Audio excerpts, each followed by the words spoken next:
आज आपको एक रियल हॉरर स्टोरी सुनाने जा रहा हूँ और ये घटना कोई इधर उधर की नहीं है। ये घटना है मेरे दोस्त के गांव की।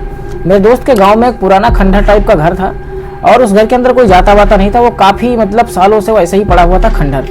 लोग इसलिए उसके अंदर नहीं जाते थे क्योंकि गाँव के लोगों का ऐसा मानना था कि उसके अंदर कोई चुड़ैल रहती है और बहुत ज़्यादा कोई खतरनाक चुड़ैल वगैरह रहती है। इससे पहले कुछ लोगों ने उसके अंदर जाने का प्रयास किया था तो उन लोगों की डेड बॉडी उसके अंदर से निकली थी।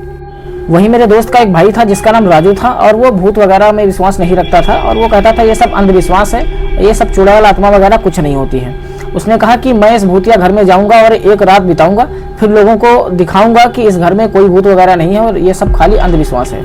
शाम होते ही राजू अपनी चारपाई और अपना कैमरा लेकर के उस भूतिया वाले घर के अंदर चला जाता है और वहां पर जाकर के सोने लगता है। जैसे ही रात के 1 बजते हैं उसे किसी लड़की के रोने की आवाज़ सुनाई देती है और चूड़ियों की खनखनाहट बहुत तेज तेज उसको सुनाई देती है।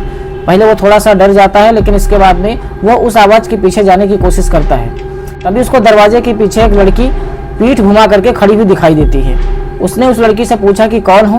वो लड़की कुछ जवाब नहीं देती है, लेकिन जैसे ही राजू की तरफ वो लड़की अपना चेहरा घुमाती है राजू के तुरंत हाथ पैर फूल जाते हैं। राजू को समझ में आ चुका था कि ये कोई नॉर्मल लड़की नहीं है, ये रियल घोस्ट है।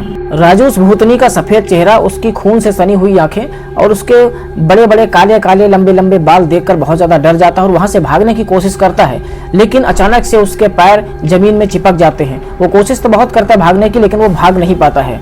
धीरे धीरे वो जो भूतनी थी वो राजू की तरफ आगे बढ़ती है और उसका गला पकड़ लेती है और गला पकड़ के चीर देती है और उसमें से खून पी जाती है उसका।